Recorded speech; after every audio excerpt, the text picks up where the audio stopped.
The second day of the Vasa, 17th of July 2011, and we come to the second night of the talks on the Digha Nikaya. Now we come to Sutta number 2, Samanya Pala Sutta. Samanya means recluse or ascetic, a renunciant. Pala means fruits. So the fruit of the renunciant life, you can say, the fruits of the homeless life. Thus have I heard.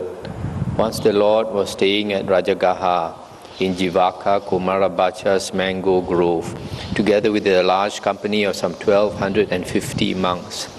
And at that time, King Ajatasattu, the Dehi Putta of Magadha, having gone up to the roof of his palace, was sitting there surrounded by his ministers. On the 15th day, fast day, the full moon of the 4th month called Kamudi, and the king Ajatasattu on that fast day gave vent to this solemn utterance: "Delightful, friends, is this moonlit night. Charming is this moonlit night. Auspicious is this moonlit night." This moonlight night. Can we not today visit some ascetic or Brahmin to visit whom would bring peace to our heart? I stop here for a moment. This King Ajatasattu, he killed his father because he wanted to become a king. He could not wait. So after that, his mind was very troubled. Night after night he could not sleep. So he thought it would be good if he could visit some renunciant, and that might give him some peace of heart. Because he killed his father, his vipaka was that he was also killed by his son, and that happened for a few generations. Then one minister said to King Ajatasattu, "Sire, there is Purana Kassapa who has many followers, a teacher of many, who is well known, renowned, the founder of a sect, highly honored by the multitude, of long standing, long since gone forth, aged and venerable. May your majesty visit this Purana Kassapa. He may well bring peace to your majesty's heart." At these words, King Ajatasattu was silent. Another minister said, "Sire, there is Makali Gosala, who has many followers, etc. He may well bring peace to your majesty's heart." At these words, King Ajatasattu was silent. Another minister said, "Sire, there is Ajita Kesa Kambali, etc., etc." In the same way, we praise Ajita. At these words, King Ajatasattu was silent. Another minister said, "Sire, there is Pakuda Kachayana, etc., etc." At these words, King Ajatasattu was silent. Another minister said, "Sire, there is Sanjaya Balata Putta, etc., etc." At these words, King Ajatasattu was silent. Another minister said, "Sire, there is the Niganta Nataputta, who has many followers, a teacher of many, who is well known, etc., etc., aged and venerable. May your majesty visit the Niganta Nataputta. He may well bring peace to your majesty's heart." At these words, King Ajatasattu was silent. Stop here for a moment. These are the various ascetic, these external ascetic leaders who were very famous during the time of the Buddha, and they were famous before the Buddha was enlightened, before the Buddha was known. So they already had an established reputation, but the king was not interested in them. All this time, Jivaka Kumarabhacha was sitting silently near King Ajatasattu. The king said to him, "You, friend Jivaka, why are you silent?" And he said, "Sire, there is this blessed Lord, Arahant, Sammasambuddha, staying in my mango grove with a large company of some 1,250 monks. And concerning the blessed Gotama, this fair report has been spread about. This blessed Lord is an Arahant, a fully enlightened Buddha, Sammasambuddha, endowed with wisdom and conduct, the well-farer, knower of the worlds, incomparable trainer of men to be tamed, teacher of gods and humans, enlightened and blessed. May your majesty visit the blessed Lord. He may well bring peace to your majesty's heart." And the king said, "Then Jivaka, have the riding elephants made ready." "Very good, sire," said Jivaka. And he had 500 she-elephants made ready, and for the king the royal tusker. Stop here for a moment. This Jivaka Kumarabacha is the personal physician of the king. In the Vinaya books, there is a story. There is the real story how he became the king's physician. Then he reported, "Sire, the riding elephants are ready. Now is the time to do as your majesty wishes." And King Ajatasattu, having placed his wives each on one of the 500 she-elephants, mounted the royal tusker and proceeded in royal state, accompanied by torch-bearers, from Rajagaha towards Jivaka's mango grove. Stop here for a while. You see this, here the king is going out, and 500 of his wives are following him. This reminds us of the Deva. Deva in heaven, they are supposed to have at least 500 wives each. So this king, his karma is quite good. And when King Ajatasattu came near the mango grove, he felt fear and terror, and his hair stood on end. And feeling this fear and the rising of the hairs, the king said to Jivaka, "Friend Jivaka, you are not deceiving me. You are not tricking me. You are not delivering me up to an enemy. How is it that from this great number of 1,250 monks, not a sneeze, a cough, or a shout is to be heard?" Stop here for a moment. So this king, because he heard Jivaka say there are 1,250 monks staying there, but when he came, he found you are so silent, and he became very suspicious. He thought this is a trap to kill him. "Have no fear, your majesty. I will not deceive you or trick you or deliver you up to an enemy. Approach, sire, approach. There are the lights burning in the round pavilion." So King Ajatasattu, having ridden on his elephant as far as the ground would permit, alighted and continued on foot to the door of the round pavilion. Then he said, "Jivaka, where is the Lord?" And Jivaka said, "That is the Lord, sire. That is the Lord sitting against the middle column with his order of monks in front of him." Then King Ajatasattu went up to the Lord and stood to one side. And standing there to one side, the king observed how the order of monks continued in silence like a clear lake. And he exclaimed, "If only Prince Udayabhadra were possessed of such calm as this order of monks." And the Buddha said, "Do your thoughts go to the one you love, your majesty?" And he said, "Lord, Prince Udayabhadra is very dear to me. If only he were possessed of the same calm as this order of monks." Stop here for a moment. So the king was surprised that so many monks and they were so quiet. And suddenly he thought of his son. His son must have been very noisy and restless. And he thought it would be very good if his son were like this Sangha of monks. Then King Ajatasattu, having bowed down to the Lord and saluted the order of monks with joined hands, sat down to one side and said, "Lord, I would ask something if the Lord would deign to answer me." "Ask, your majesty, anything you like." Stop here for a moment. You see, so here you see the king bows down to the Buddha, and he shows respect to the other monks by joined hands. So in India, there is great respect for renunciants. So that's why the king bows down. And also nowadays in Buddhist countries like Thailand, even the king also bows down to the monks.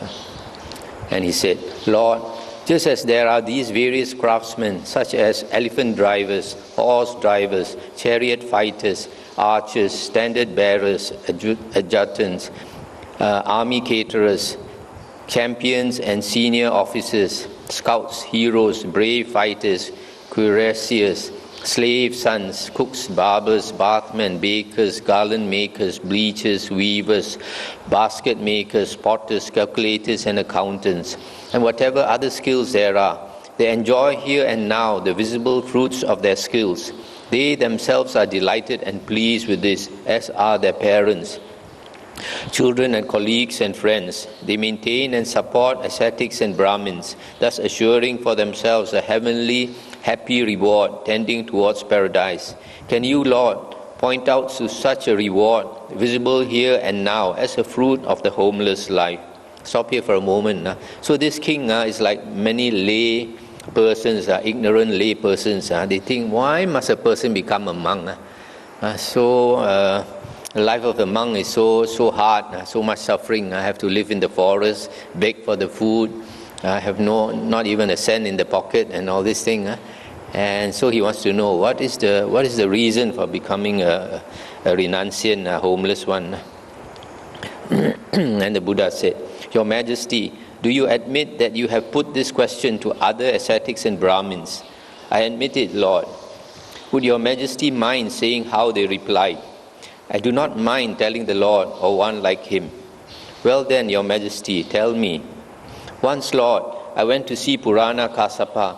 Having exchanged courtesies, I sat down to one side and said, Good Kassapa, just as there are various craftsmen, etc., they enjoy here and now the visible fruits of their skills, etc.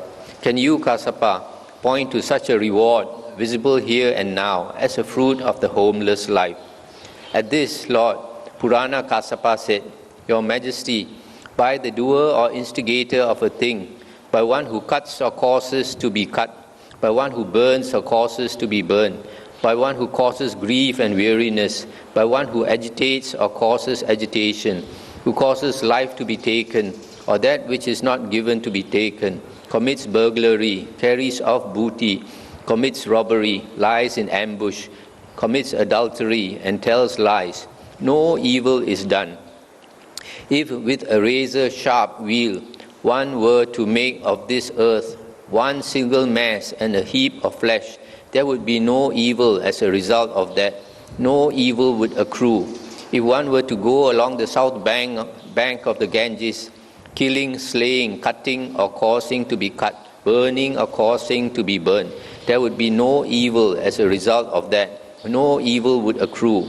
Or if one were to go along the north bank of the Ganges, giving and causing to be given, sacrificing and causing to be sacrificed, there would be no merit as a result of that. No merit would accrue. In giving, self-control, abstinence and telling the truth, there is no merit and no merit accrues. Thus, Lord, Purana Kassapa, on being asked about the present fruits of the homeless life, explained non-action to me. Just as if on being asked about a mango, he were to describe a breadfruit tree, or on being asked about a breadfruit tree, he were to describe a mango. So Purana Kassapa, on being asked about the present fruits of the homeless life, explained non-action to me. And Lord, I thought, how should one like me think despitefully of any ascetic or Brahmin dwelling in my territory? So I neither applauded nor rejected Purana Kassapa's words, but though displeased, not expressing my displeasure, saying nothing, rejecting and scorning speech, I got up and left.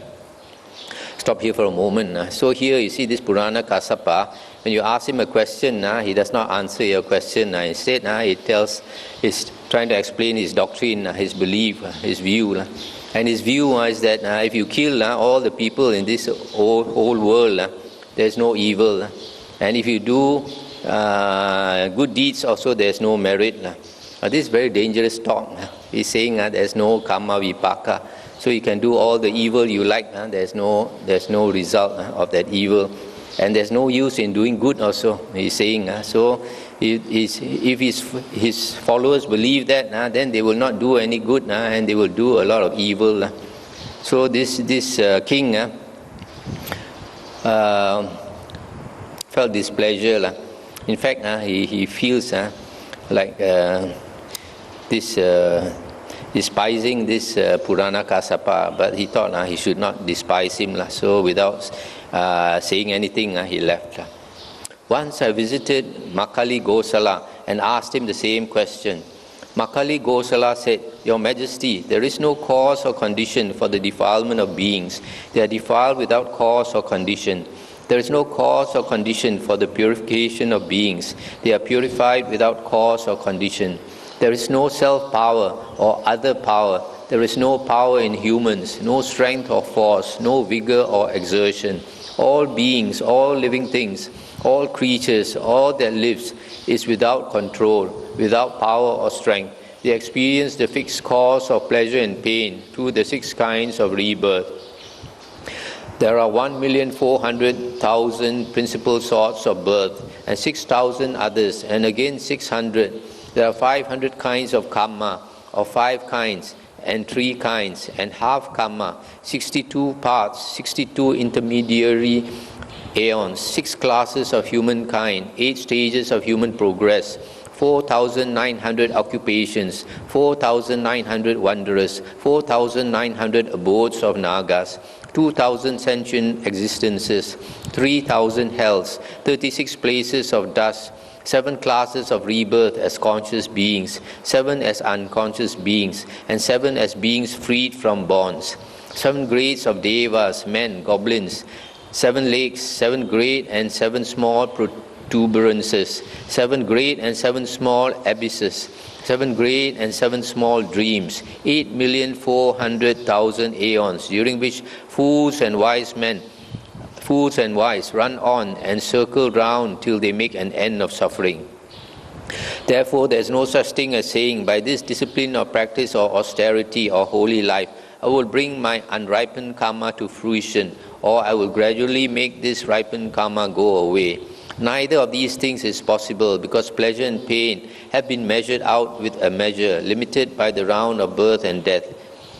And there is neither increase nor decrease, neither excellence nor inferiority.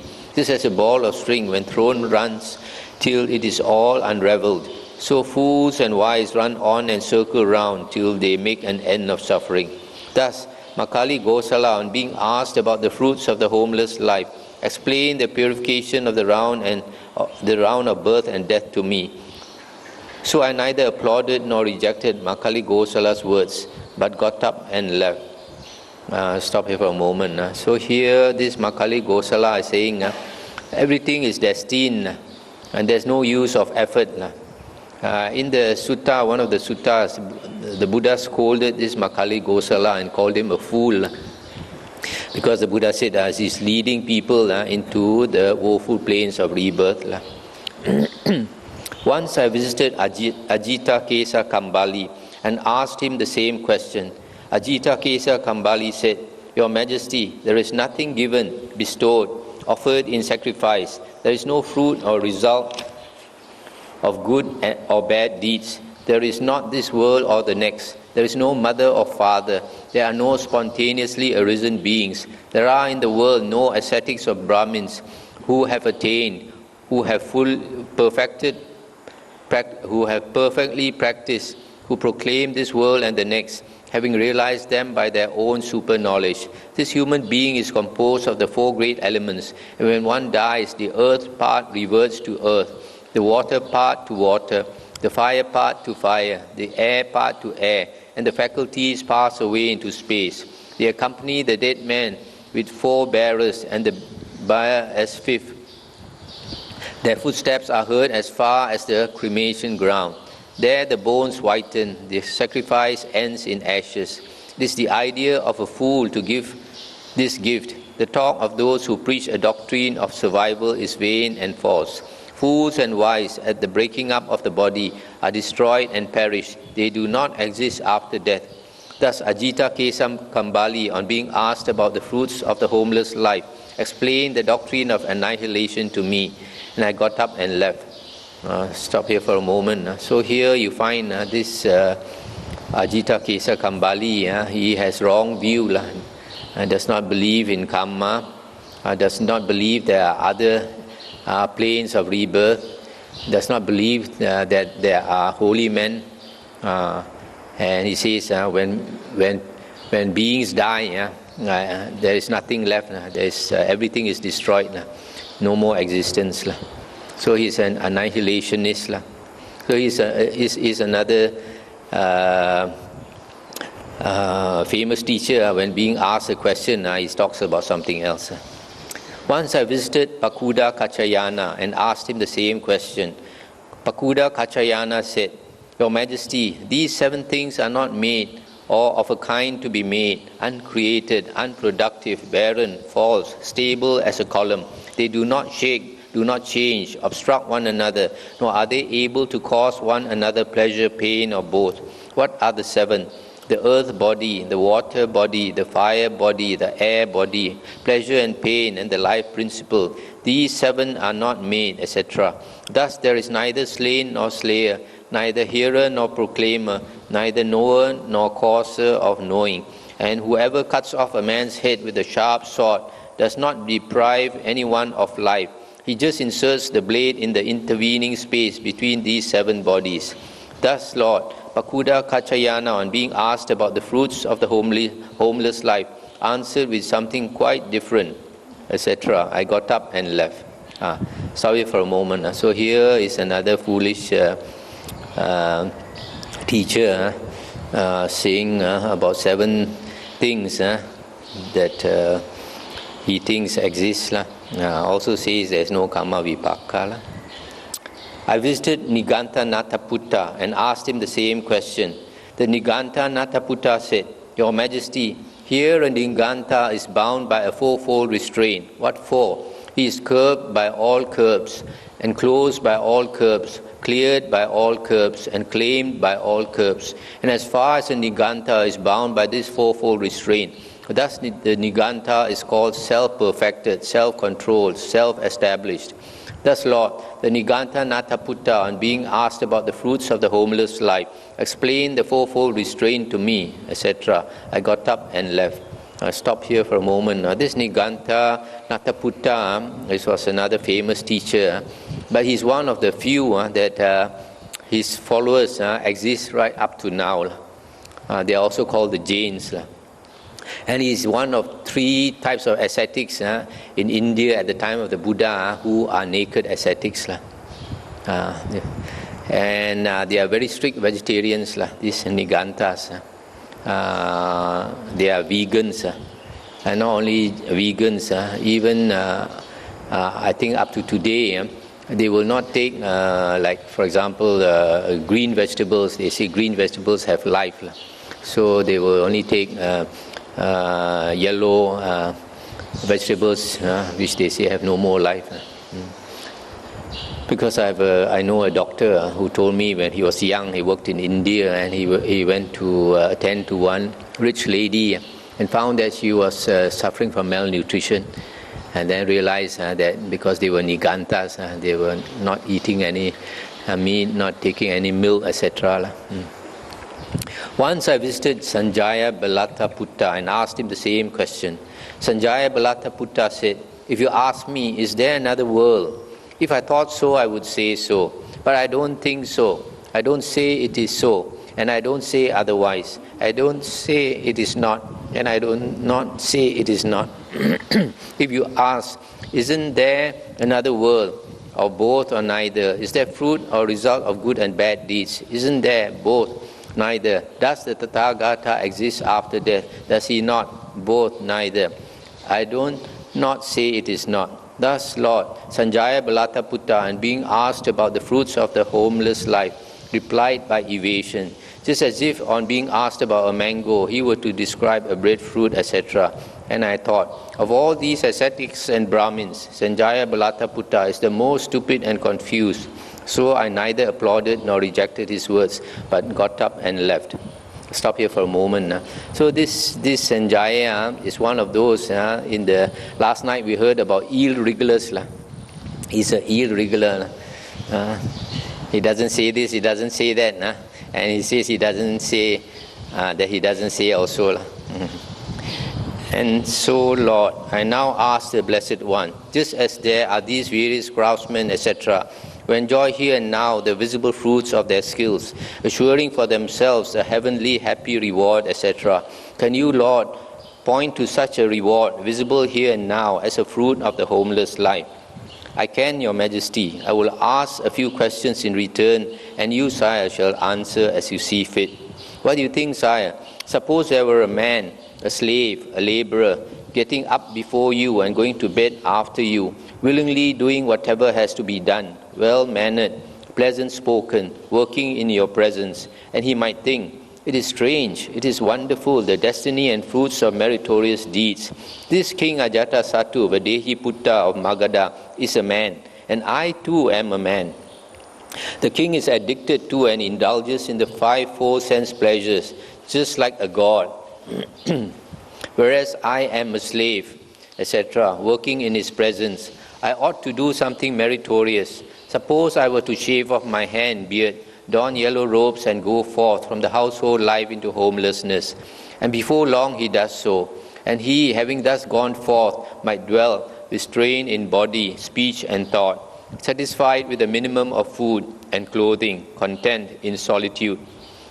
And then if people were to announce to you, Sire, you remember that slave who worked in your presence and who shaved off his hair and beard and went forth into homelessness.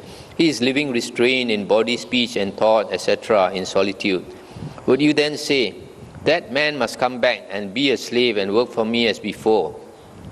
And the king said, no, indeed, Lord, for we should pay homage to him. We should rise and invite him and press him to receive from us robes, food, lodging, medicines for sickness and requisites, and make arrangements for his proper protection. What do you think, Sire? Is that one fruit of the homeless life visible here and now? Certainly, Lord. Then that, Sire, is the first such fruit of the homeless life. But Lord, can you show any other reward visible here and now as a fruit of the homeless life? I can, Sire. I will just ask a few questions in return, and you, Sire, shall answer as you see fit. What do you think, Sire? Suppose there were a man, a farmer, a householder in your service, the steward of an estate. He might think, it is strange, it is wonderful, the destiny and fruits of meritorious deeds. This King Ajatasattu is a man, and I too am a man. The king is addicted to and indulges in the 5 four sense pleasures, just like a god, whereas I am a farmer, the steward of an estate. I ought to do something meritorious. Suppose I were to go forth from the household life into homelessness, and before long he does so, and he, having thus gone forth, might dwell in solitude, etc. And if people were to tell you this, would you then say, that man must come back and be a steward as before? No, indeed, Lord, for we should pay homage to him. We should rise and invite him and press him to receive from us robes, food, lodging, medicines for sickness and requisites, and make arrangements for his proper protection. What do you think, Sire? Is that one fruit of the homeless life visible here and now? Certainly, Lord. Then that, Sire, is the second such fruit of the homeless life. I'll stop here for a moment. So here you see the Buddha is asking the king, suppose you have a slave or a farmer working for you, and then suddenly one day he decides to become a renunciant. Will you call him back to work for you? The king said, no. He's really practicing as a renunciant, restrained in body, speech and thought. Then the king said we would press him to receive requisites from us and protect him properly and even pay respect to him. So you see, Buddha very quickly shows to the king this is a simple fruit of the homeless life. Once a person becomes a monk, even he's as low as a slave, but when he becomes a monk, even the king also pays homage to him. So it's so obvious that there's such a great benefit of becoming a renunciant. But Lord, can you show me any other reward visible here and now as a fruit of the homeless life that is more excellent and perfect than these? I can, Sire. Please listen, Your Majesty. Pay proper attention and I will speak. Yes, Lord, said King Ajatasattu, and the Lord went on. Your Majesty, it happens that a Tathagata arises in the world, an Arahant, Sammasambuddha, endowed with wisdom and conduct, wayfarer, knower of the worlds, incomparable trainer of men to be tamed, teacher of gods and humans, enlightened and blessed. He, having realized it by his own super knowledge, proclaims this world with its devas, maras and brahmas, its princes and people. He preaches the Dhamma, which is lovely in its beginning, lovely in its middle, lovely in its ending, in the spirit and in the letter, and displays a fully perfected and purified holy life. This Dhamma is heard by a householder or a householder's son, or one reborn in some family or other. Having heard this Dhamma, he gains faith in the Tathagata. Having gained this faith, he reflects, the household life is close and dusty. The homeless life is free as air. It is not easy living the household life, to live the fully perfected holy life, purified and polished like a conch shell. Suppose I were to shave off my hair and beard, don yellow robes, and go forth from the household life into homelessness, and after some time he abandons his property, small or great, leaves his circle of relatives, small or great, shaves off his hair and beard, dons yellow robes, and goes forth into the homeless life. I'll stop here for a moment. So here you see the Buddha says that when an Arahant, some Buddha arises in the world, then he, having realized with his own super knowledge the state of the world, he proclaims this world with his Devas, Maras and Brahmas, etc. In other words, he teaches the reality about the world, because people who are not enlightened, we only understand the world through our six senses, what we see, what we hear, smell, taste, touch, and think. So our understanding is limited by our six senses, whereas an enlightened person, he has transcended the six senses, and using the inner eye of wisdom, as well as the heavenly eye, like the Buddha, his third eye or heavenly eye is open, and he can see beings that normally we cannot see. So he can see heaven and hell, etc. So he explains all this to us that otherwise we would be ignorant of. And then because he teaches the Dhamma, you see, the Dhamma is heard by a householder or a householder's son. And then having heard the Dhamma, he gains faith in the Tathagata, and then he goes forth. So you see, for a person to understand the Dhamma, he must listen to the Dhamma. If Sammasambuddha did not arise in the world, and there is no real Dhamma, then however much we meditate, however much we think about it, we can never attain the fruit, the Aryan fruitions, the real fruits of the holy life. So it is by listening to the Dhamma that we gain faith, and then we decide to practice the holy life. So here you see this person, this lay person, having heard the Dhamma, he thinks as a lay person it's very difficult to practice the holy life. As a lay person, he says the family life is close and dusty, whereas the renunciant life is, how does he say here?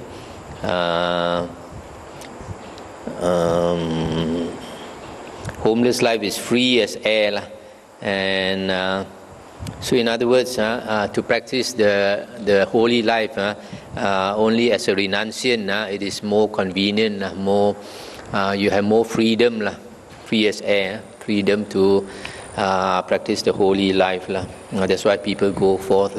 But unless you make some progress as a lay person, there's no point in going forth. If a person is not ready to go forth, you go forth too early, then you will never succeed.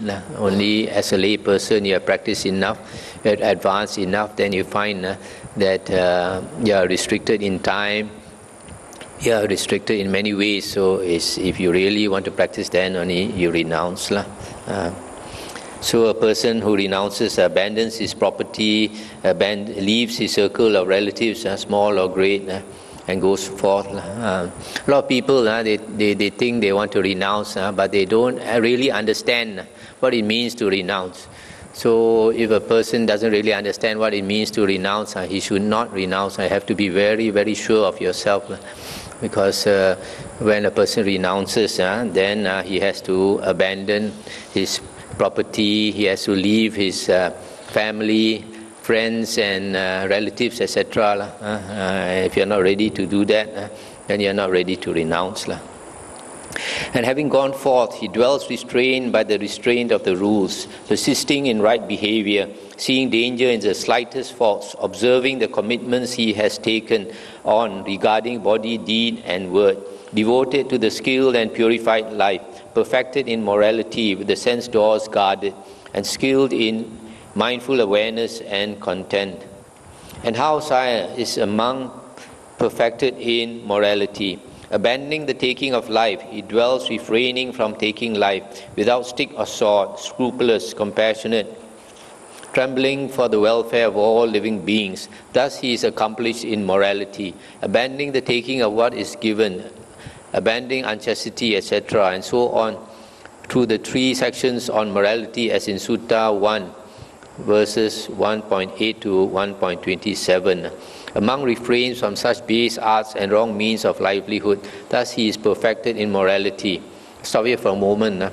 So here is going through all the different types of sila that is practiced when a person renounces. Last night we just heard basically the 7 precepts, then went on to the 10 precepts, then went on to not practicing the shaman practices, not making predictions, and all the different types of wrong livelihood for a renunciant. He does not do all that. And then, sire, that monk who is perfected in morality sees no danger from any side owing to his being restrained by morality. Just as a duly anointed Katya king, having conquered his enemies, by that very fact sees no danger from any side, so the monk, on account of his morality, sees no danger anywhere. He experiences in himself the blameless bliss that comes from maintaining this Aryan morality. In this way, sire, he is perfected in morality. Stop here for a moment. So here the Buddha is saying that if a monk keeps his sila, his moral conduct purely, then he is blameless, totally blameless. He does not see any danger, nobody can fault him. So this is the first thing that a person having gone forth has to practice. There are some people who come into the homeless life, they wear the robe, but they don't follow a teacher. So if they don't follow a teacher, or at least study the suttas and the Vinaya, then they don't know what is the sila they are expected to practice, and a lot of them misconduct themselves, so they get blamed, and so many people can blame them, but if a person his moral conduct is perfect, then there's no danger, nobody can fault him. And how, sire, is he a guardian of the sense doors? Here a monk, on seeing a visible object with the eye, does not grasp at its major signs or secondary characteristics, because greed and sorrow, evil unskilled states, would overwhelm him if he dwelt, leaving his eye faculty unguarded. So he practices guarding it. He protects the eye faculty, develops restraint of the eye faculty. Similarly, on hearing a sound with the ear, smelling an odor with the nose, tasting a flavor with the tongue, feeling an object with the body, or thinking a thought with the mind, he does not grasp at its major signs or secondary characteristics. He develops restraint of the mind faculty. He experiences within himself the blameless bliss that comes from maintaining this Aryan guarding of the faculties. In this way, sire, a monk is a guardian of the sense doors. Stop here for a moment. So this is a second thing a monk has to practice, to guard the sense doors. Not to pay attention too much to the 6 sense, external sense objects of sight, sound, smell, taste, touch, and thoughts. Because the Buddha says this is Mara's ground, Satan's ground. Satan or Mara is trying to catch us with the bait of beautiful sights, nice sounds, fragrant odors, good taste, nice touch, and nice things to think about, nice thoughts. So if we start enjoying these things, then we get craving will arise, and we get caught by Mara. So because of that, the Buddha says that we should practice restraint. Here you see here, because greed and sorrow, evil, unskilled states would overwhelm him if he dwelt, leaving the faculties unguarded. So if a monk does not guard his sense faculties, either he becomes greedy for seeing, hearing, etc., or if he cannot satisfy what he wants to see and hear and smell and taste, etc., then sorrow would arise, and various kinds of evil, unskilled states, jealousy, selfishness, etc. And then we come to the third one. And how, sire, is a monk accomplished in mindfulness and clear awareness? Here a monk acts with clear awareness in going forth and back, in looking ahead or behind him, in bending and stretching, in wearing his outer and inner robe, and carrying his bowl, in eating, drinking, chewing and swallowing, in evacuating and urinating, in walking, standing, sitting, lying down, in waking, in speaking and in keeping silent. He acts with clear awareness. In this way, a monk is accomplished in mindfulness and clear awareness. Stop here for a moment. This mindfulness and clear awareness here is, you notice, whatever he does, he's mindful. And this is not yet meditation, this is just basic mindfulness. We haven't come to the meditation part yet. A lot of people, they think this is meditation. Actually, for a lot of people, I notice that they come to this monastery, and in this monastery, being a forest monastery, sometimes you hear this nice sounds of birds or some animal cries and all that. Sometimes I ask people, have you heard this? And they say no. That shows their mind is somewhere else. We are so used to using our mind, thinking about this, thinking of that, and that when you come here, your mind is still running all over the place, and this kind of sounds you don't hear. But when a monk stays in the forest long enough, and then he begins to notice all these things. Why? Partly because his mind doesn't go out. He stays in a quiet, secluded place. He doesn't think about seeing what the latest film shows in town, or astro, or emails and all that. So the mind calms down naturally. That's why it's very conducive if a person wants to practice the holy life, to stay in a quiet, secluded place. And how is a monk contented? Here a monk is satisfied with a robe to protect his body, with arms to satisfy his stomach, and having accepted sufficient, he goes on his way. Just as a bird with wings flies hither and thither, burdened by nothing but its wings, so he is satisfied. In this way, sire, a monk is contented. Stop it for a moment. So here, a monk practices contentment and doesn't want more than the necessities for living. Then he, equipped with this Aryan morality, with this Aryan restraint of the senses, with this Aryan contentment, finds a solitary lodging at the root of a forest tree, in a mountain, cave or gorge, a charnel ground, a jungle thicket, or in the open air, on a heap of straw. Stop here for a moment. So this is the fifth thing he practices, which is seclusion, solitary lodging. Then having eaten, after his return from the alms round, he sits down cross-legged, holding his body erect, and concentrates on keeping mindfulness established before him. Abandoning worldly desires, he dwells with a mind freed from worldly desires, and his mind is purified of them. Abandoning ill will and hatred, and by compassionate love for the welfare of all living beings, his mind is purified of ill will and hatred. Abandoning sloth and torpor, perceiving light, mindful and clearly aware, his mind is purified of sloth and torpor. Abandoning worry and flurry, and with an inwardly calmed mind, his heart is purified of worry and flurry. Abandoning doubt, he dwells with doubt left behind, without uncertainty as to what things are wholesome. His mind is purified of doubt. Just as a man who had taken a loan to develop his business, and whose business had prospered, might pay off his old debts, and with what was left over could support a wife, might think, before this I developed my business by borrowing, but now it has prospered, etc. And he would rejoice and be glad about that. Just as a man who was ill, suffering, terribly sick, with no appetite and weak in body, might after a time recover and regain his appetite and bodily strength, and he might think, before this I was ill, etc., and he would rejoice and be glad about that.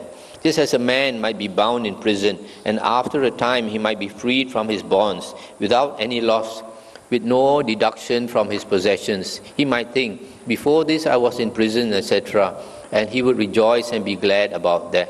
Just as a man might be a slave, not his own master, dependent on another, unable to go where he liked, and after some time he might be freed from slavery, able to go where he liked, might think, before this I was a slave, etc., and he would rejoice and be glad about that.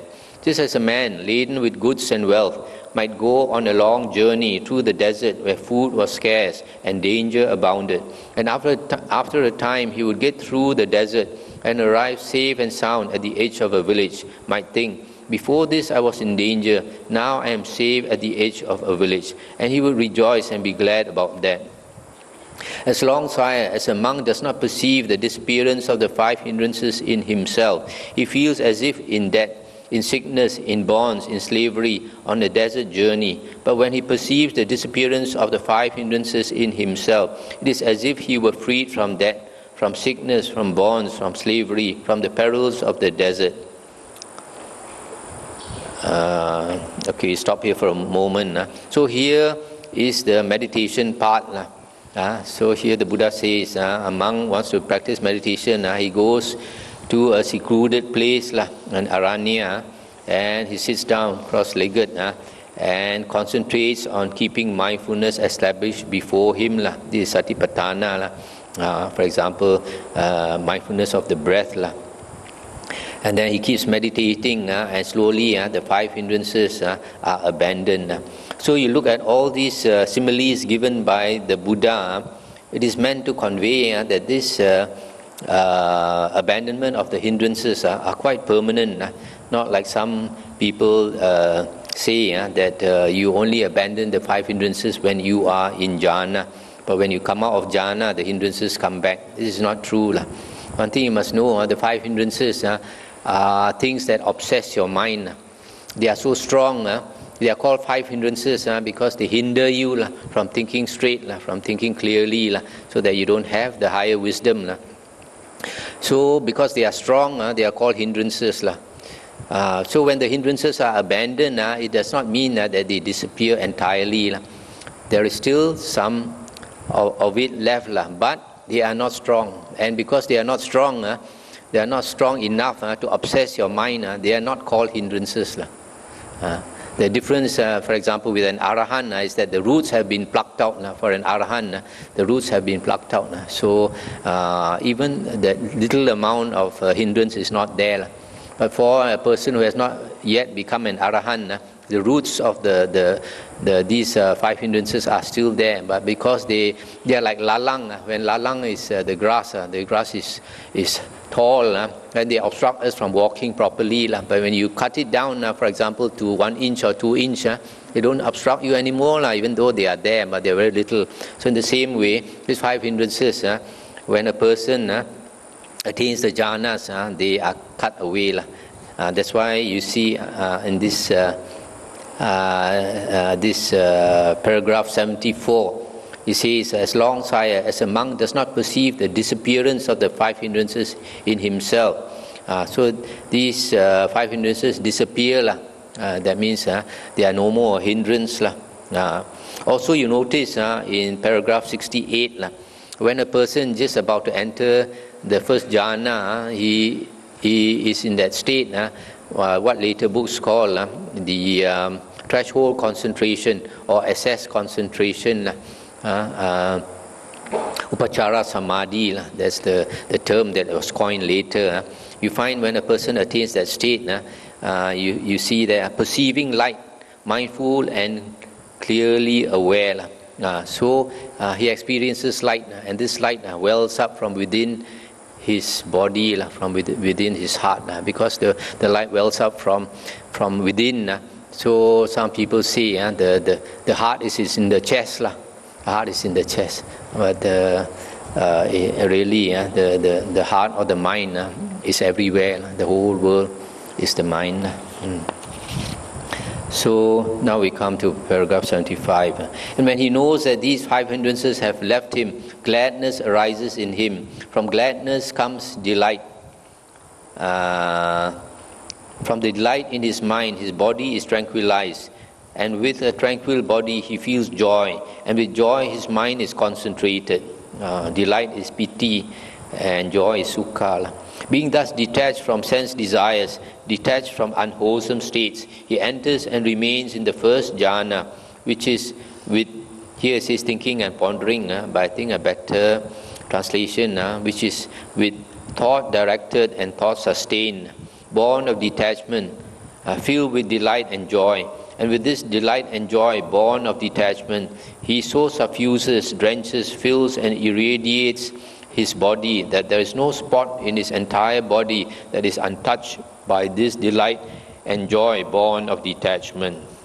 Just as a skilled bathman or his assistant, kneading the soap powder which he has sprinkled with water, forms from it in a metal dish a soft lump, so that the ball of soap powder becomes one oleaginous mass, bound with oil so that nothing escapes. So this monk suffuses, drenches, fills and irradiates his body so that no spot remains untouched. This, sire, is a fruit of the homeless life, visible here and now, that is more excellent and perfect than the former ones. I'll stop here for a moment. So here, you notice the Buddha describes the first jhana, and also the Buddha is telling us how to practice this first jhana. When this state of first jhana arises, the Buddha says to make the piti and sukha fill the whole body, so that there's no part of the body that does not experience this piti and sukha. So you find in the sutta there's a lot of practical instructions given by the Buddha. There's no need to look for other teachers. The Buddha has said, later we find in Sutta Digha Nikaya, Sutta 29, the Buddha says his teachings are utterly pure, perfect and complete. And if you think you want to add to his words, you don't understand the Dhamma. If you think you want to subtract from his words, also you don't understand the Dhamma. So a lot of people, because you don't understand the Buddha's Dhamma, you go around looking here and there for a famous teacher. You don't need to do that. The Buddha says all his Dhamma in the suttas is complete and perfect. No need to add to his words. Again, a monk, with the subsiding of thinking and pondering, or thought directed and sustained, by gaining inner tranquility and oneness of mind, enters and remains in the second jhana, which is without thinking and pondering, born of concentration, filled with delight and joy. And with this delight and joy born of concentration, he so suffuses his body that no spot remains untouched. Just as a lake fed by a spring, with no inflow from east, west, north or south, where the rain god sends moderate showers from time to time. The water welling up from below, mingling with cool water, would suffuse, fill and irradiate that cool water, so that no part of the pool was untouched by it. So with this delight and joy born of concentration, he so suffuses his body that no spot remains untouched. This, sire, is a fruit more excellent and perfect than the former ones. Again, a monk with the fading away of delight remains imperturbable, mindful and clearly aware, and experiences in himself that joy of which the noble ones say, "Happy is he who dwells with equanimity and mindfulness," and he enters and remains in the third jhana. And with this joy devoid of delight, he so suffuses his body that no spot remains untouched. Just as if in a pond of blue, red or white lotuses, in which the flowers born in the water, grown in the water, not growing out of the water, are fed from the water's depths, those blue, red or white lotuses would be suffused, etc., with the cool waters. So with this joy devoid of delight, the monk so suffuses his body that no spot remains untouched. This is a fruit of the homeless life, more excellent and perfect than the former ones. Again, a monk having given up pleasure and pain, and with the disappearance of former gladness and sadness, enters and remains in the fourth jhana, which is beyond pleasure and pain, and purified by equanimity and mindfulness. Or you can also say with utter purity of equanimity and mindfulness. And he sits suffusing his body with that mental purity and clarification, so that no part of his body is untouched by it. Just as if a man were to sit wrapped from head to foot in a white garment, so that no part of him was untouched by that garment, so his body is suffused. This is a fruit of the homeless life, more excellent and perfect than the former ones. Let's stop here for a moment. So up to here, the Buddha is describing the charana. Charana is the practice of the holy life. Sometimes it's usually translated as conduct of the holy life. And here you notice how many items are given. 6 plus 4. 7 items are given. The first one is sila. Okay. And then the second one is guarding the sense doors. Third is mindfulness and clear awareness, sati sampajanya. Fourth is contentment. Fifth is seclusion or solitary lodging. Sixth is abandoning the 5 hindrances. And then 7 is the 4 jhanas. So there are 7 items. So you find people like Lady Sayadaw in his book, he describes charana as 7 items. But if you look through other Nikayas, including the Majjhima and Sangyutta and Anguttara, you find there are 3 more items which a lot of learned monks have missed out. One is moderation in eating, Bhojane Matanyutta. The second one is devotion to wakefulness, which is Jagarya Nuyoga. And the third is 7 good qualities, Satta Saddhamma, Saddha, Hiri, Ottappa, Bahu, Satcha, Virya, Sati, Panya. So the complete charana practice or conduct of the holy life is actually 10 items. Here is 7 items. Missing is moderation in eating, devotion to wakefulness, and 7 good qualities. Now we come to the second part, which is vijja. The Sammasambuddha is supposed to be perfectly endowed with conduct and knowledge and conduct. So just now we heard was conduct. Now we come to knowledge, vijja.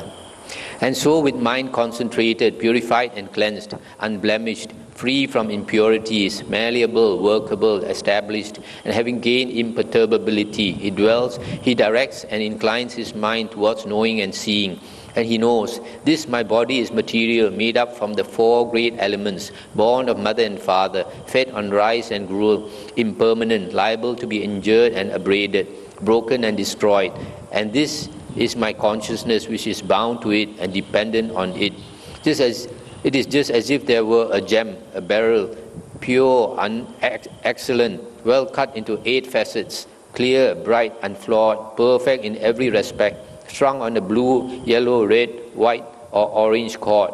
A man with good eyesight, taking it in his hand and inspecting it, would describe it as such. In the same way, Sire, a monk with mind concentrated, purified and cleansed, etc., directs his mind towards knowing and seeing, and he knows, this my body is material, made up of the 4 great elements, etc., and this is my consciousness, which is bound to it and dependent on it.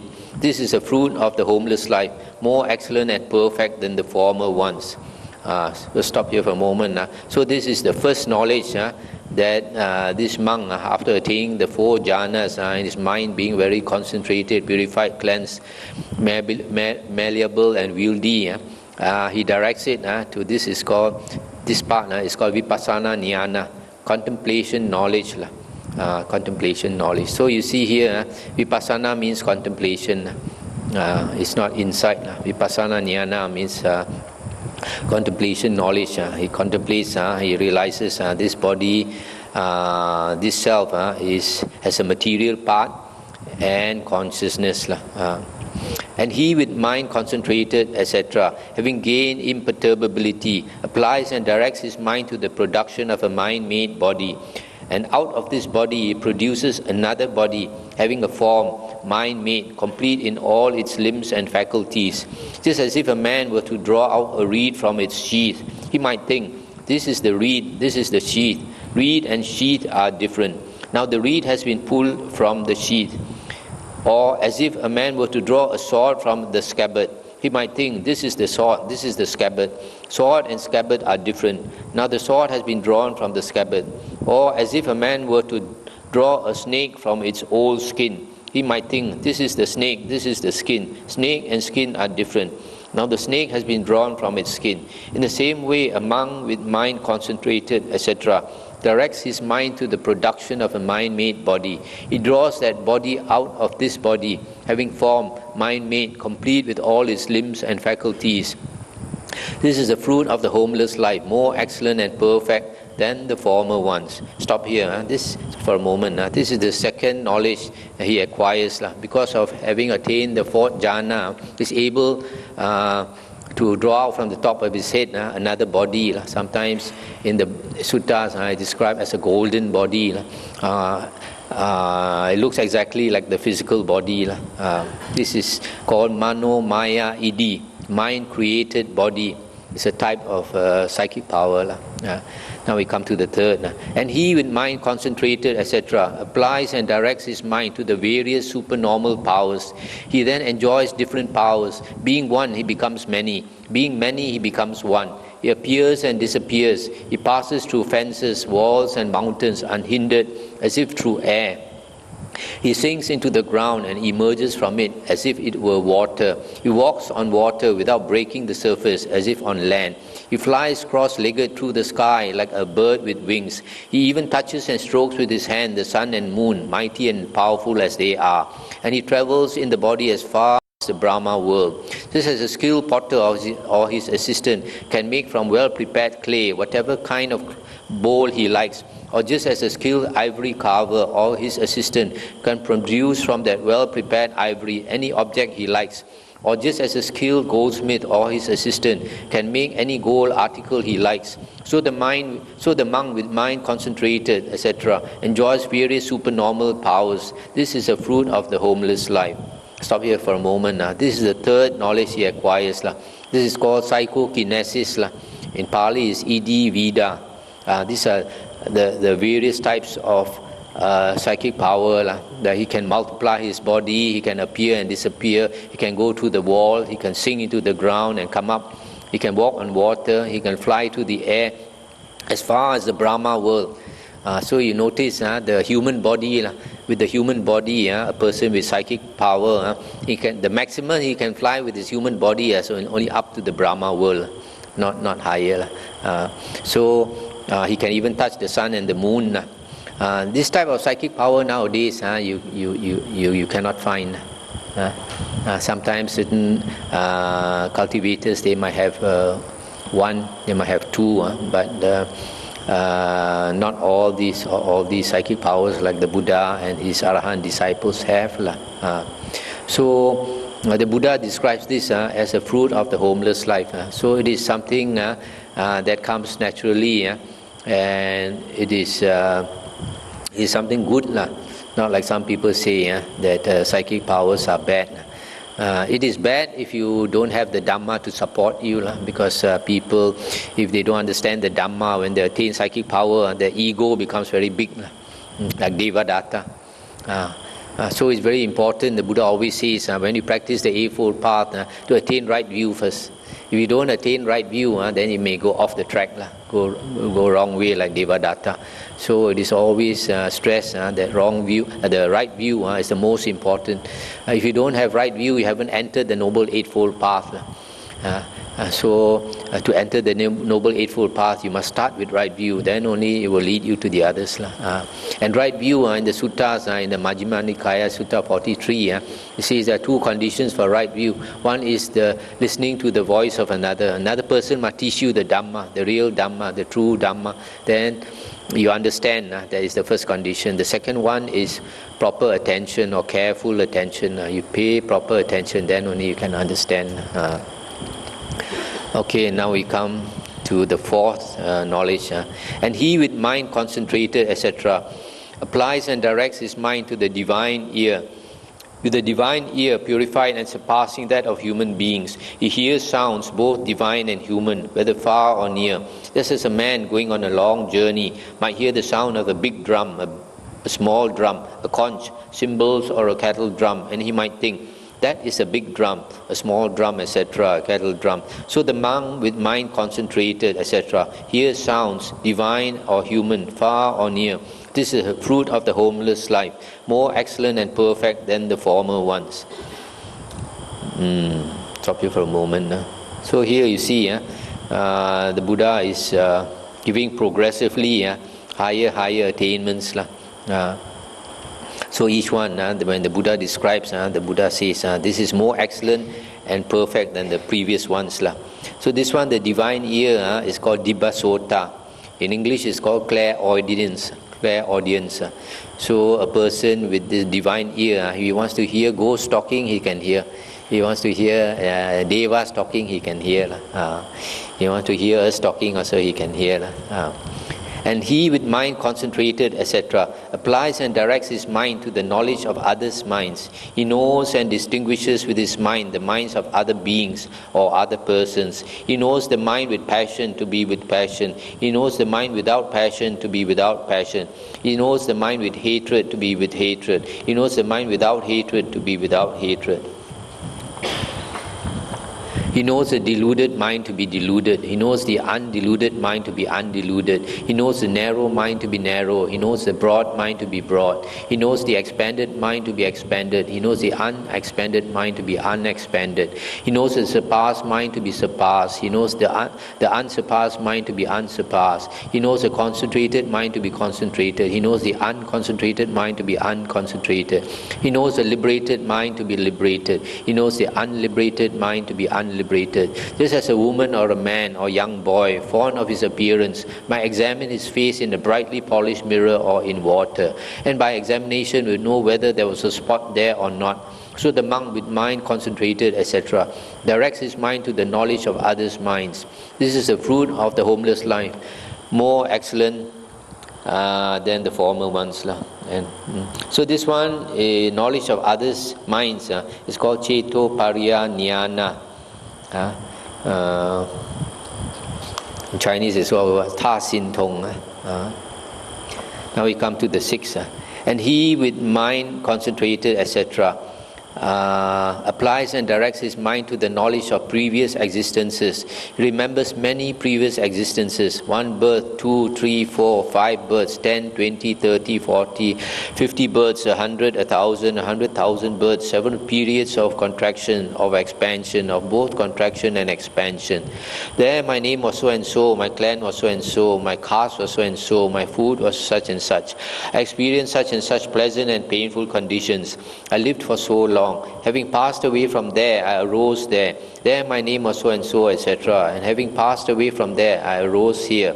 Thus he remembers various past births, their conditions and details. It is just as if a man were to go from his village to another, and from that to yet another, and thence return to this home village. He might think, I came from my own village to that other one, where I stood, sat, spoke, or remained silent like this. And from that one I went to another, where I stood, sat, spoke, or remained silent like this. And from there I have just returned to my own village.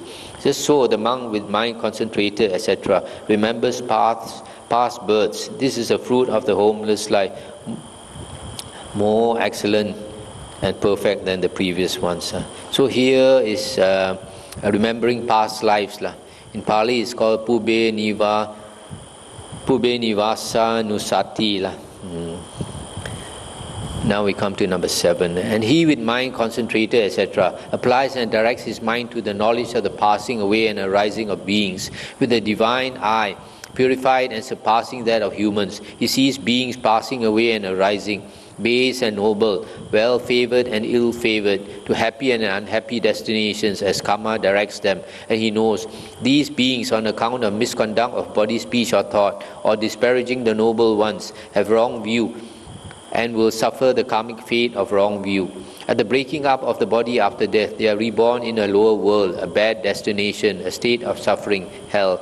But these beings, on account of good conduct of body, speech or thought, of praising the noble ones, have right view and will reap the karmic reward of right view. At the breaking up of the body after death, they are reborn in a good destination, a heavenly world. Thus with the divine eye, etc., he sees beings passing away and re-arising. It is as if there were a lofty building at the crossroads, and a man with good eyesight standing there might see people entering or leaving a house, walking in the street, or sitting in the middle of the crossroads, and he might think, These are entering a house, etc. Just so with the divine eye, he sees beings passing away and re-arising. This is a fruit of the homeless life, more perfect and excellent than the former ones. Here it's talking about the divine eye or heavenly eye, being able to see all types of beings and they're arising and passing away. This is, in English, is called clairvoyance. Pali is called Dibba Chakku. And he with mind concentrated, purified and cleansed, unblemished, free from impurities, malleable, workable, established and having gained imperturbability, applies and directs his mind to the knowledge of the destruction of the corruptions or asavas. Stop here for a moment. You see, when a person has attained the fourth jhana, this state, the mind is concentrated, purified and cleansed, unblemished, totally purified, not a spot of impurity, free from impurities, malleable, workable, sometimes he said malleable, wieldy, established and gain imperturbability, cannot shake. So before a person can apply his mind to the various psychic powers, he must attain this fourth jhana, so that the mind becomes purified, concentrated, malleable and workable. You can use it in whatever way you want. He knows as it really is, this is suffering. He knows as it really is, this is the origin of suffering. He knows as it really is, this is a cessation of suffering. He knows as it really is, this is a path leading to the cessation of suffering. And he knows as it really is, these are the asavas. This is the origin of the asavas. This is the cessation of the asavas. This is the path leading to the cessation of the asavas. And through his knowing and seeing, his mind is delivered from the asavas of sense desire, from the asava of becoming, from the asava of ignorance, and the knowledge arises in him. This is deliverance, and he knows birth is to finish. The holy life has been led. Done is what had to be done. There is nothing further here. Just as if, sire, in the midst of the mountains there were a pond, clear as a polished mirror, where a man with good eyesight standing on the bank could see oyster shells, gravel banks, and the shoals of fish on the move or stationary, and he might think, this pond is clear, there are oyster shells, etc. Just so with mind concentrated, etc., he knows birth is finished, the holy life has been led. Done is what had to be done. There is nothing further here. This, sire, is the fruit of the homeless life, visible here and now, which is more excellent and perfect than the previous fruits. And sire, there is no fruit of the homeless life, visible here and now, that is more excellent and perfect than this. Stop here for a moment. So this is the last of the knowledges under Vijja. This is called Asava Kaya Jnana, destruction of the asavas. And is equivalent to liberation or enlightenment. This asavas, I would translate, here is translated as corruptions. I would like to translate it as uncontrolled mental outflows. This is the leakage of the mind, the tendency for consciousness to flow. And this tendency for the consciousness to flow is extremely strong. And when we are not doing anything, the mind will start flowing. We start thinking, we start daydreaming. And it's so strong that when we go to sleep, it flows again and we start dreaming at night. So the problem with this flow of consciousness is that it creates the world. The world is created by consciousness because the world is in seeing consciousness, hearing consciousness, smell, taste, touch and thinking consciousness. The first five determines the outside world. The thinking consciousness is the inner world. So because the world is created by consciousness, to become liberated from the world of suffering, we have to end the flow of consciousness. So unless your mind is very strong, unless you have attained the fourth jhana, you are unable to stop the mind from flowing. So here you find to attain liberation, this person on the holy path, he has to contemplate the Four Noble Truths. Having contemplated the Four Noble Truths and the asavas, the flow of consciousness, then he becomes liberated. At this, King Ajatasattu exclaimed, "Excellent Lord, excellent. It is as if someone were to set up what had been knocked down, or to point out the way to one who got lost, or to bring a lamp into a dark place, so that those with eyes could see what was there. Just so, the blessed Lord has expounded the Dhamma in various ways. And I, Lord, go for refuge to the blessed Lord, to the Dhamma and to the Sangha. May the blessed Lord accept me from this day forth as a lay follower as long as life shall last. Transgression overcame me, Lord, foolish, erring and wicked as I was, in that I, for the sake of the throne, deprived my father, that good man and just king, of his life. May the blessed Lord accept my confession of my evil deed, that I may restrain myself in future." And the Buddha said, "Indeed, sire, transgression overcame you when you deprived your father, that good man and just king, of his life. But since you have acknowledged the transgression and confessed it as is right, we will accept it. For he who acknowledges his transgression as such and confesses it for betterment in future will grow in the Aryan discipline." At this, King Ajatasattu said, "Lord, permit me to depart now. I am busy and have much to do. Do now, your majesty, as you think fit." And then King Ajatasattu, rejoicing and delighting at these words, rose from his seat, saluted the Lord, and departed with his right side towards him. As soon as the king had gone, the Lord said, "The king is done for, his fate is sealed, monks. But if the king had not deprived his father, that good man and just king, of his life, then as he sat there, the pure and spotless Dhamma eye would have arisen in him." Thus the Lord spoke, and the monks delighted and rejoiced at these words. That's the end of the sutta. So just now I forgot to say, the last fruit of the holy life is the destruction of the asavas, and that is the most excellent and perfect fruit of the holy life. And there is no fruit of the holy life that is more excellent and perfect than attaining the destruction of the asavas, which is equivalent to enlightenment or liberation. So the king was very happy that the Buddha answered his question directly to the point and so detailed. And then he confessed to the Buddha that he did something very evil and wrong by killing his father.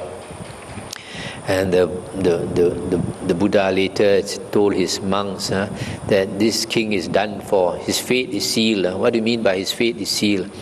Because in the suttas, the Buddha said there are 5 very heavy, the 5 heaviest karmic offenses. The first one is to shed the blood of a Buddha, a Sammasambuddha, purposely harm a Sammasambuddha by shedding his blood.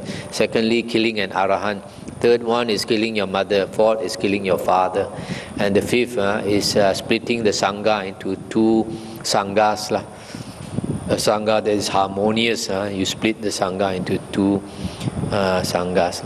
So once a person commits one of these 5 karmic offenses, hell is sure for him. There is no running away from hell. And he will go to hell for a long time. That's why the Buddha said his fate is sealed. And then the Buddha also said, if he had not killed his father, today I taught him the Dhamma eye or the Dhamma vision would have arisen in him. That means he would have understood the Dhamma and attained stream entry. So you find it's always listening to the Dhamma that a person attains the Dhamma eye, attaining stream entry. So unfortunately, because his mind was so disturbed that he listened to the Dhamma, he cannot sink in. And your sila is not pure, your mind is disturbed, there is remorse in you, and the mind becomes very disturbed. And so when you listen to something, you cannot concentrate. A lot of people are like that. Sometimes you tell them something, to do something or not to do something, they say later, as if they didn't hear what you said. They go and do what they're not supposed to do, or not do what they're supposed to do. That shows their mind is so scattered. It's elsewhere. When you're talking to them, they don't even catch what you're saying. In the same way, this Ajatasattu, King Ajatasattu. So here, to recapitulate, the Buddha said the fruits of the holy life. Firstly is From the worldly point of view, if a person becomes a monk, then even the king will pay respect to him. But from the spiritual point of view, first is the practice of a monk. He practices the morality first, then as I mentioned, all the 10 practices under charana, and then after that he gains knowledge. Result of his practice, he gains knowledge. The first one is contemplation, knowledge, understanding that he's actually made out of the material body and the mental part, consciousness. And the second one is mano maya id, mind created body. This is a psychic power. He can create draw out from his body another body. The third one is idivida, psychokinesis, the various types of psychic powers. He can fly, he can multiply his body, he can go through the wall, etc. Then the fourth is clairaudience, the divine ear, dibasota. The fifth is cetoparya jnana, knowledge of others' minds, able to read others' minds. The sixth is knowledge of previous lives, pubbe, nivasa, nusati. And the seventh is clairvoyance, the divine eye or heavenly eye, dibba chakku. The eighth is destruction of the asavas, asava kaya jnana, and that means liberation or enlightenment. So these are the 8 knowledges under Vijaya. So I stop here. Anything to discuss?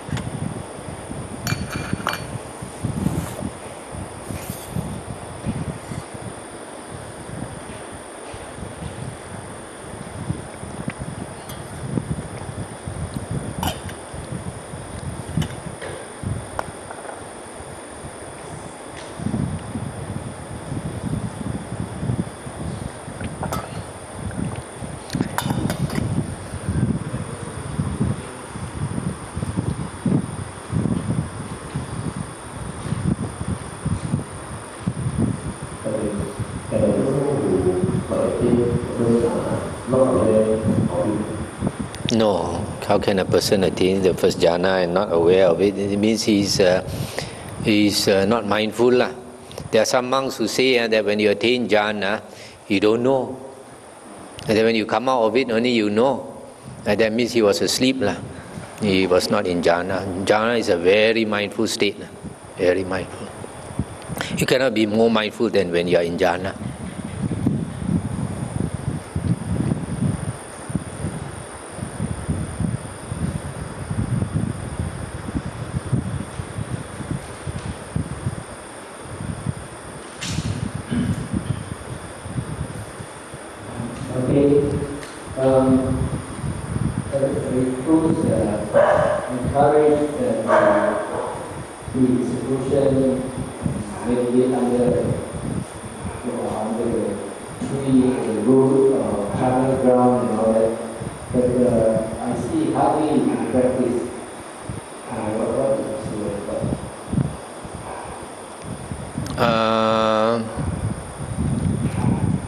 You are saying that it is hardly practiced by monks, staying in seclusion and under the tree and the charnel ground and all that.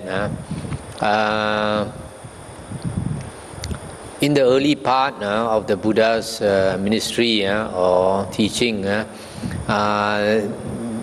Buddha did not allow the monks to stay in monasteries. And the monks used to practice in seclusion. But later, as the Buddha was getting old, then he allowed lay people to build kutis for the monks to stay and establish monasteries, so that Later, monks used to practice in forest monasteries. During the Buddha's time, there were hardly any town monasteries. Most of the monasteries were forest monasteries. And the monks used to move from one monastery to another. And those monasteries, being forest monasteries, was large areas. Sometimes they were called avasa, or something they are translated as parks. So in those monasteries, the monks could meditate during the daytime under the trees or in the caves and all that. It is still being done in certain countries like Thailand.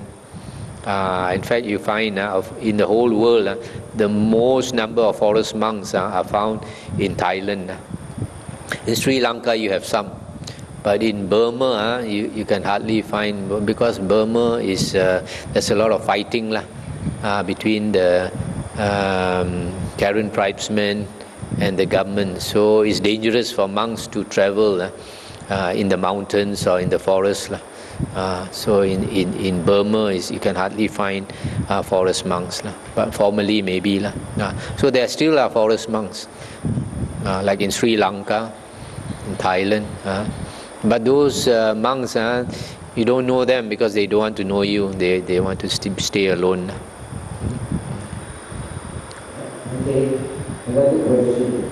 I hear there are monasteries you build the country and farms and Buddha and so on. And there is hardly any mention about temples, although the Hindus have temples. But the Buddhists don't have temples. But today, Buddhist temples are prolific rather than monasteries. So, with Buddhists at that time, dwell in temples. No, I mentioned that during the Buddha's time, most of the monasteries were forest monasteries, not town monasteries. Town monasteries, nowadays you call them temple, because they cater more for chanting than practice of the holy life.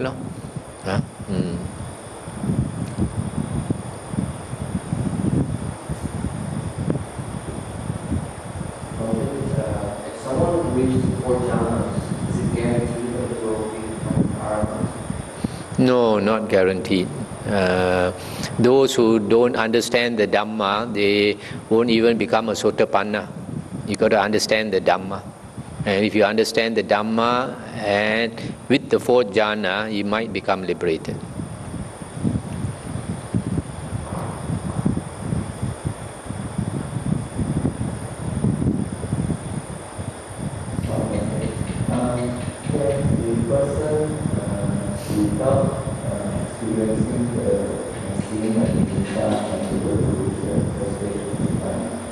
Without what? Seeing the nimitta. This nimitta is something that comes from the Visuddhi Magga. And they talk about the light. And they associate the light with the object of meditation, for example, the breath. But as I mentioned just now, there are some monks whose experience is different. That it is not the light is not associated with the object of meditation, but as something that comes within you. People like the late Achan Mahathera, he also says that the light comes from within. So this concept of nimitta is something that is expanded by later monks. In the suttas there is mention of nimitta, but not in the sense that is explained in the Visuddhi Magga. The nimitta in the suttas is more like a sign or an object. Whatever you put your attention to, that is the nimitta, the samadhi nimitta, your object of concentration. That is what is meant in the suttas.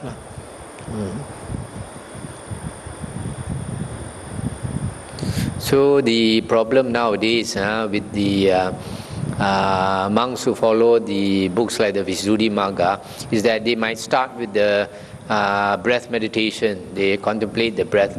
Later, they want to see the light. So they start seeing the light, and then they change their object from the breath to the light. But that is no more the breath meditation.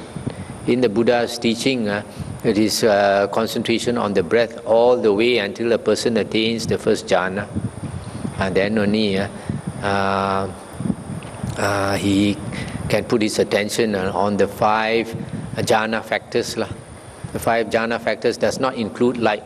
So in the Buddha's suttas, the Buddha's discourses, to attain jhana, 5 things are extremely important. Only when you attain these 5 things, you have attained jhana. The first one is thought directed and sustained. The second is the first one is thought directed. The second is thought sustained. These 2 are extremely important. Thought directed means, for example, you are meditating on your breath. Every time your mindfulness goes away, you pull it back, direct it to your breath. That is thought directed. And then to sustain it on your breath, that is thought sustained. To keep your attention on your breath, that is thought sustained. So if it runs away again, you pull it back to your breath, that is vitaka, thought directed. And to sustain it on your thought is vichara. These are the 2 factors that you have to practice first. So you keep practicing these 2, then slowly the mind light, and then you see the light because you want to see the light. So you keep seeing the light. But that is not jhana. Jhana is these 5 jhana factors. Okay? So that's why you have to be very familiar with the Buddha's words. Otherwise, you have thought something else and you believe in it. If jhana were important, if the light were important, it would constitute one of the 5 jhana factors.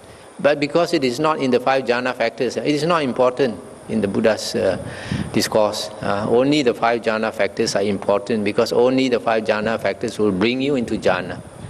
Okay?